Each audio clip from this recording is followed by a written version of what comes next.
Good afternoon, ladies and gentlemen. Welcome to the White House for your daily briefing. As you know, on Thursday, President Obama will travel to Iowa, where he will highlight the latest item on his congressional to-do list, urging Congress to support American jobs and manufacturing in the clean energy sector by passing legislation to extend the production tax credit and expand the 48C Advanced Energy Manufacturing Tax Credit. Today, I am joined by Heather Zeichel, Deputy Assistant to the President for Energy, who just concluded a meeting with wind energy developers and supply chain manufacturers to discuss the value of the PTC and the 48C tax credits to a range of industries, companies, and communities, and how we want to work together to ensure that they are passed. We are also joined by one of those manufacturers, Terry Royer. Terry is CEO of Winergy Drive Systems Corporation, which is headquartered in Elgin, Illinois, a western suburb of Chicago. Winergy started here in the United States with 11 employees in 2001, assembling and testing gearboxes, a key component inside a wind turbine. Today, Winergy operates 2 factories in Elgin and has 380 employees. Winergy and the jobs they have created in Illinois is an example of what is at stake if Congress fails to act and fails to extend clean energy tax credits. As you know, as with all the items on the to-do list, this one has enjoyed bipartisan support in the past. We certainly expect and hope that it will garner that same support moving forward. As is the case when I have guests, what I'd like to do is turn it over to Heather, who will have some remarks. She'll turn it over to Terry. I'll call on you for any questions you have, the two of them on this particular issue. You can save for afterward questions on other issues. Once they leave, I'll be here to take those questions. And with that, I give you Heather Zeichel. Get this extension renewed as quickly as possible. I'd like now to introduce Terry. Thank you, Heather. It's a pleasure to be here today. It's a pleasure for me to be one of the more than 450 manufacturing companies here in the United States that have came about over the last 5 years because of a bipartisan support for the production tax credit. And as a result of that stable tax policy, the industry has had the ability to scale up and to grow and create real manufacturing jobs. You know, for myself, as a 28-year manufacturing leader, there's no more passion than I have, and that is to create jobs here in the United States, and that is what has happened. As Heather's mentioned, we went from over 20% of a wind turbine production being made in the U.S. to more than 65% being produced here today. So these are real manufacturing jobs like my family had growing up in southeast Iowa many years ago. So for me, as a longtime manufacturing person, the story is about job creation and continuing the work that we've started 5 years ago. You know, 4 years ago, when the wind industry started to see this boom with this stable tax policy, more than 70% of the capacity that's came online has happened in the last 4 years of the installed base in the United States. So you can see quickly how much the industry has grown, and it's created more than 75,000 direct jobs and indirect jobs as a result of this growth over these last 4 years. So for a company like mine, and again, I'll reiterate, I'm speaking for more than 450 companies. We started with 11 employees 10 years ago and have more than 380 employees today. But I will tell you, with the uncertainty we've already created by not extending this tax credit, my company will be impacted, and many of the 480 companies will be impacted. And not only those manufacturing companies, but all those companies, the diner down the street from my factory, you know, the supply chain that supplies my factory will be impacted as well. So for me and for all of us, we need to consider the support we have for this legislation and move it forward, because this has created real jobs and can continue to do so into the future. Thank you. With that, we'll take your questions for Terry and Heather. Who'd like to start? Yes, Jeff. For all of you, maybe, can you talk a little bit about what you're doing to get congressional support for this and what sort of reaction you're getting from them? How likely is it that this will pass?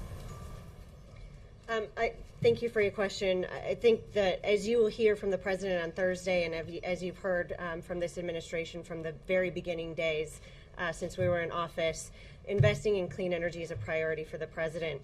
As I mentioned at the outset, the good thing about this proposal is it has a long history of bipartisan support. It also has the support of NAM, the chamber and others. So we are working to expand that list of support. We are working hand in hand with those in industry that are able to communicate the potential job loss stories and translate to members that are looking at this question of an extension to translate what that means in terms of jobs in their communities and in their home districts. And we are working every day with our legislative team to continue the dialogue with the Hill and find vehicles to move this as quickly as possible. Chair. Mr. Ware, thank you for taking our questions. Do you have an estimate or I guess a time frame for how long you would need the tax credits in place?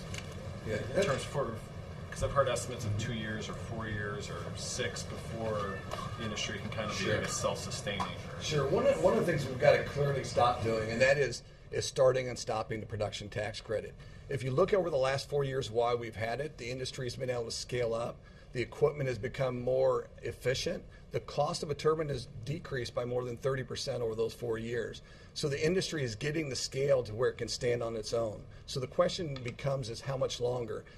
We believe firmly long term that it can stand on its own. In fact, today, without the tax credit, we're competitive with everything with exception of natural gas at current prices. However, we all know that natural gas is a commodity that can change.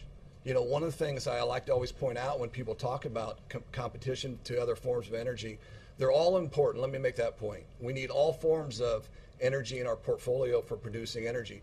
But let me make one thing clear. Wind is not a commodity. The price of wind 10 years from now will not cost any more than it does today. So unlike natural gas, today it's very inexpensive, but what will it be tomorrow? So clean energy, clean forms of energy has got to be part of our solution long term. So do you have an estimate? I'm sorry. The question is how much longer? One thing that we can't do is we've scaled the industry up this year or the last 4 years, and we can't pull the rug out, and that's what we're getting ready to do. I think there's a time horizon. Is it 3, 4, 5 years? But after that, I think it's good. If you look at the trajectory we've scaled up and the cost that we brought down through the supply chain and the efficiencies gained with the turbines, I think we're in striking distance, but it's hard to predict. Now, if we have the stopping effect that we're getting ready to do without the production tax credit, we just kill all that momentum, for sure. Chair number 2. Another question for Terry.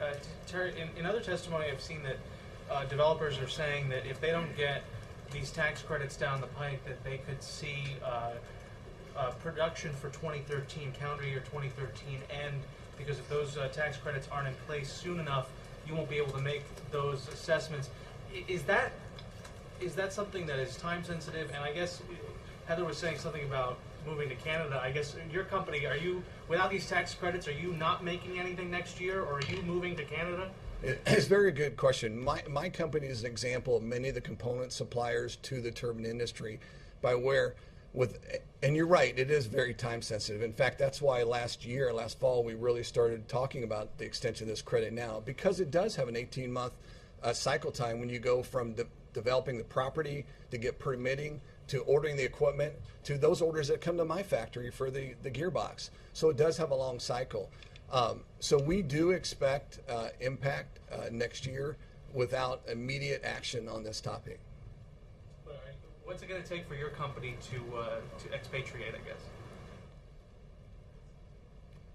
guess? Again, all the companies like mine in the industry will be impacted, and we'll be making business adjustments accordingly. Kristen. Sometimes the administration has been hesitant to give specific numbers in terms of job creation or losses. What gives you confidence in the figure that you cited, 37,000 job losses that are a possibility? The number that I cited was the number that we heard directly from the industry in our conversations today, and I think as Terry represents, there are certainly job opportunities in the clean energy sector. Certainly, with respect to wind energy, there are tens of thousands of jobs because it's not as Terry said, it's not just about the manufacturers. It's also about the supply chain and the additional jobs that are created there. And because of this uncertainty, businesses are forced to make very difficult decisions. One woman in our meeting told us about the first layoff that she's ever had to make in the 30-year history of their company.